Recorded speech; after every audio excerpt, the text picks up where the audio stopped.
Alléluia, Amen. Alléluia, Amen.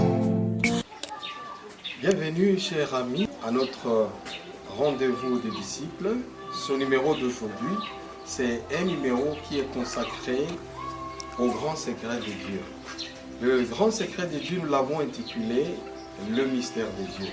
Nous avons vu qu'il porte plusieurs noms. Et donc aujourd'hui, comme promis, nous allons révéler ce secret que Dieu a entretenu depuis des temps. Nous allons voir à peu près 6 caractéristiques de ce secret. La première caractéristique, c'est que ce secret de Dieu, ce mystère du plan de Dieu, c'est un mystère qui est révélé. Ce n'est pas un mystère que quelqu'un a pu avoir en lisant les livres, en ayant une information d'une personne à l'autre, mais ça vient de la révélation de Dieu. Deuxième caractéristique, c'est que ce mystère peut être compris. Ce n'est pas quelque chose de difficile qu'on ne peut pas comprendre.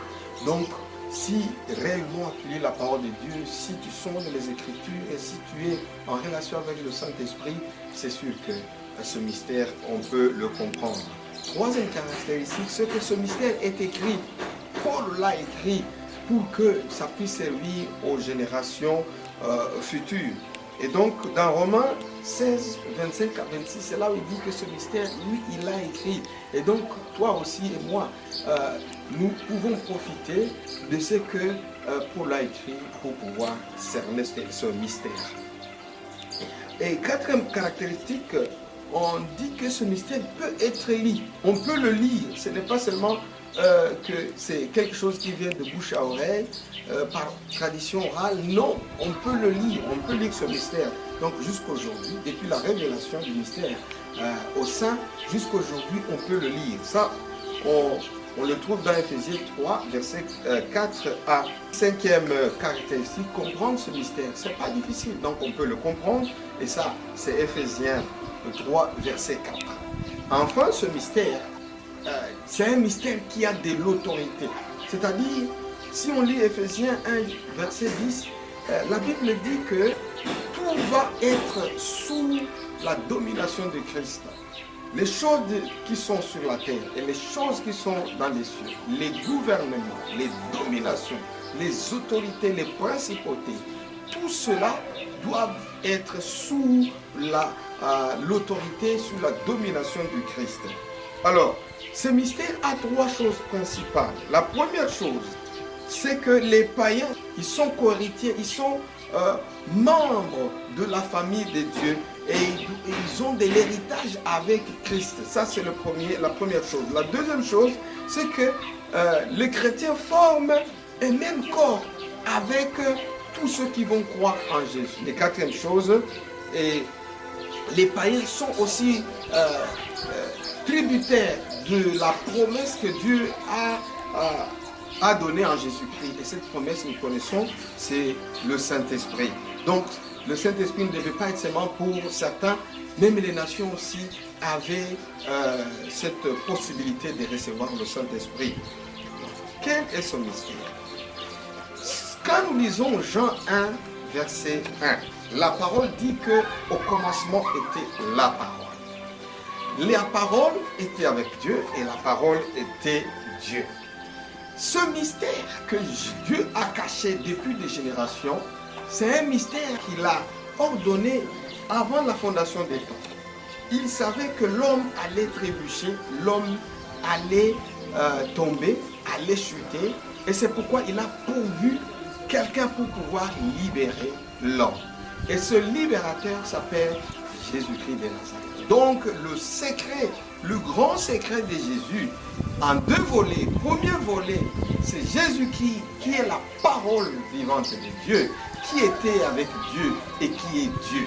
Le deuxième volet de ce mystère, de ce plan de Dieu, c'est que Dieu s'est fait homme.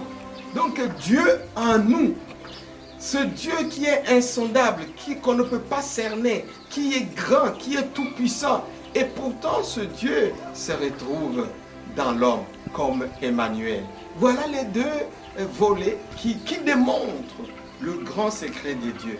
Et donc, si vous pouvez lire dans Colossiens 1, 25 à 26, C'est là qu'on nous démontre que Jésus-Christ de Nazareth, la parole de Dieu, Dieu en nous, c'est ça le grand secret que Dieu a classé top secret depuis des générations, depuis des temps, depuis des âges. Et c'est ce que nous appelons le secret des âges de Dieu. Voilà, donc aujourd'hui, nous avons maintenant le plaisir de connaître ce grand secret que Dieu a révélé aux saints. Et après l'avoir révélé aux saints, ce secret va être accompli définitivement dans le futur quand l'Église sera exaltée. Voilà, mon frère, ma soeur, je viens de détailler ce que nous avons appelé le secret de Dieu, le grand secret de Dieu, le mystère caché de Dieu. Voilà, merci. Je t'invite à entrer dans ce mystère. Je t'invite à entrer dans ce grand secret de Dieu pour décerner que Jésus-Christ est la parole vivante de Dieu, que Jésus-Christ est, Dieu a mis en lui tous les trésors du monde et tout est en lui parce qu'il a la plénitude de Dieu en lui. Voilà le secret. J'espère que ce secret va te libérer. Tu vas accepter Jésus comme Seigneur et Sauveur et tu vas entrer dans ce secret pour avoir tout l'épanouissement, pour pouvoir jouir de ta vie chrétienne. Que Dieu te bénisse.